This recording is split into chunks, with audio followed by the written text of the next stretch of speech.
My name is Brittany Hayes, and today I'm here to talk about floors for life's moments. I chose engineered floors because we had hardwoods in her room and they were completely ruined and molded underneath from water that was coming in through an exterior door that's behind her bed that we didn't discover for quite some time. I love that engineered floors, Triumph hard surfaces, look and feel like real wood. They're scratch and indention resistant and are also waterproof.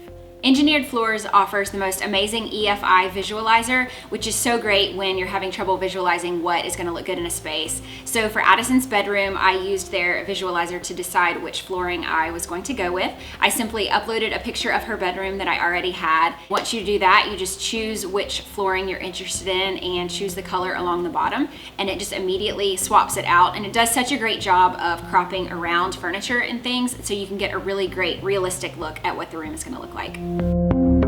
I love the durability of Triumph hard surfaces by Engineered Floors because with two little ones, we lead a super busy lifestyle. Initially, I was worried that it would be a difficult process or difficult for me to decide. It's kind of intimidating sometimes to select such a big purchase for your home with flooring, but with the EFI visualizer by Engineered Floors, I was able to really accurately visualize what the new flooring was going to look like.